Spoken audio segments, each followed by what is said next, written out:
My name is Matt, and I am one of the co-founders and a member of the Sudo Room.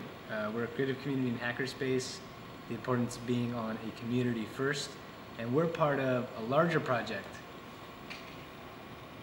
which is the omnicommons. So this building is a 20,000 square foot former Italian social club, and we have about 10 collectives and growing, as well as many other participants who are running an anti-capitalist horizontalist space.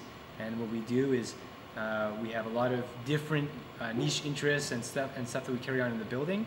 But we also have a giant venue ballroom space, as well as other smaller spaces for meetings, for organizations to have their events, throw fundraisers, for grassroots groups to have a place to launch campaigns out of, and so on and so forth.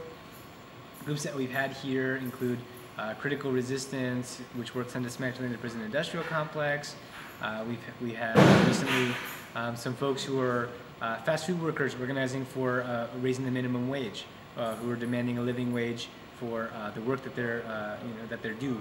And we have a lot of cultural performance stuff, dance and music, and fundraisers. And we also host private events, and private events to help subsidize for the whole building.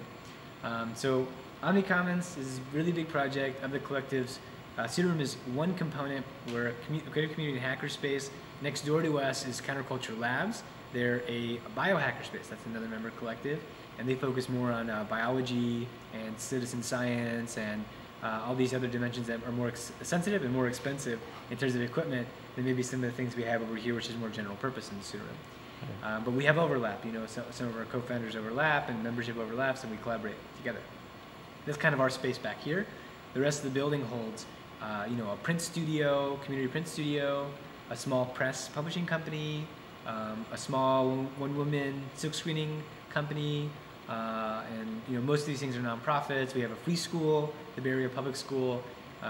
People can teach a class about anything. A lot of language courses, a lot of philosophy, a lot of things that don't often get taught in today's world and talked about, and it's all peer-oriented, peer-led. There's let's see here, Food Not Bombs is one of our members, and their mission is, one chapter of Food Not Bombs is to help people access food, to provide access to food for people who are hungry, and it's really that simple. And that part of the ethic is inherited in the overall culture in the space, which is kind of a beautiful thing. It's like, I didn't necessarily see this coming, as Sudo Room being one of the first groups that started saying, hey, let's move into a big space together. I didn't necessarily see it coming, but it's shown a lot that by having free food coming through the space, whenever somebody here is hungry or somebody comes in who's hungry, they can eat and they don't have to pay. So in a lot of ways, we've removed monetization from the process of consuming food and obtaining nutritious subsistence. Nutritious subsistence. Yeah. Nutritious subsistence. So for instance, today I went through the fridge. I was hungry after working, mapping electrical circuits and documenting them in our wiki online. And I went up and with a couple of other people, we made a soup out of all the things that were around. Made a stone soup with barley, with rice, with vegetables, with greens, with cilantro, and made this whole thing. And now people all day have been eating it and sharing it, and it's just free. And that's the kind of ethic that we're just starting out here. And I know there's a lot more potential. There's a lot of other basic needs that people don't have met that we're very interested in supporting to be demonetized, to be eliminated from a financialization, from monetization, because it's unnecessary and it causes suffering in life for no reason, really. So yeah, Sudo Room, we're an overtly political organization. We're a nonprofit. We're education and learning focused.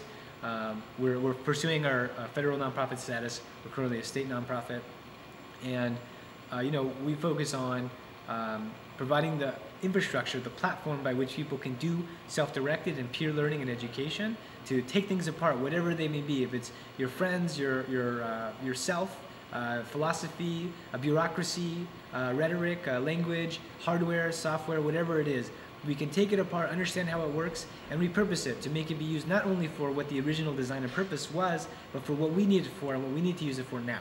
And that's, I think, the really critical, subversive element of hacker culture that we are privileged to participate in globally. And maybe to step into more of the history. The Sudo Room we started in 2011, and we started meeting in cafes, and we started trying to find more people who want to participate and figure out. Okay. Right? So how can someone help the Sudo Room? The number one thing that we need is participation, is to come here to contribute, to be physically present if you're local, and if you're visiting, to come by and to contribute any way you can.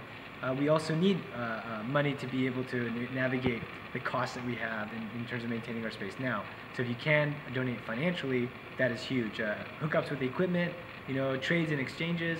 We're open to all these kinds of things, and I think every even element of goodwill is a huge contribution that we really thrive on. If you'd like to donate, you can please travel to sudoroom.org/donate, or to donate to the whole omnicommons, omnicommons.org/donate.